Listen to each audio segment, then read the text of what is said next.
PM Modi अब निकालेंगे चीन की हेकड़ी। 26 Rafale M fighters jet France से आ रहे हैं भारत। मोदी के फ्रांस दौरे पर हो सकता है हस्ताक्षर। 14 जुलाई तक फ्रांस दौरे पर रहेंगे पीएम मोदी। आस्कर में नियाज खान और आप देख रहे हैं एनएमएफ न्यूज। भारत लगातार अपनी सैन्य ताकतों को बढ़ाने के लिए अपने हथियारों के बेड़े में अति अत्याधुनिक इक्विपमेंट शामिल कर रहा है, जिसे देखकर पड़ोसी मुल्क पाकिस्तान और चीन की नींद उड़ी हुई है।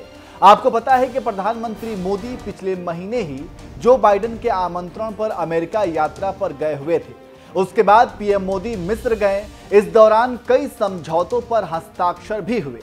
इसके अलावा भारत हमेशा से हथियारों की खरीद फरोख्त रूस के साथ करता रहा है और इन सब के बीच भारत विश्व समुदाय में जिस तरह से ताकतवर बनकर उभरा है और भारत विश्व मंच पर अपनी एक अलग पहचान बना रहा है, ये सब एक नए भारत की ही शुरुआत है। वहीं अमेरिका और मिस्र दौरे के बाद पीएम मोदी अब फ्रांस दौरे पर भी जाने वाले हैं और अनुमान लगाया जा रहा है कि आईएनएस विक्रांत के लिए फ्रांस से 26 राफेल समुद्री फाइटर जेट विमानों का सौदा हो सकता है।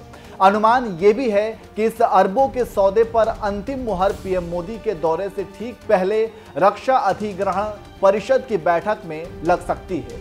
आपको बता दें कि प्रधानमंत्री मोदी 13 जुलाई से 14 जुलाई तक फ्रांस यात्रा पर रहेंगे और इस दौरे में दोनों ही देशों के बीच कई महत्वपूर्ण रक्षा सौदा हो सकता है।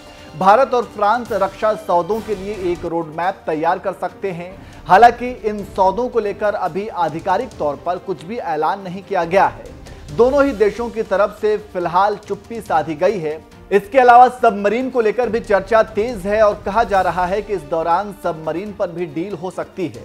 हिंदुस्तान टाइम्स की रिपोर्ट के मुताबिक 3 पनडुब्बियों के निर्माण को लेकर भी बातचीत हो सकती है। इन्हें मेक इन इंडिया प्रोग्राम के तहत भारत में लाने की बात की जा सकती है, यानी भारत में ही इन्हें तैयार किया जा सकता है। अब सवाल यह है कि इन सब डील से भारत कितना ताकतवर होगा।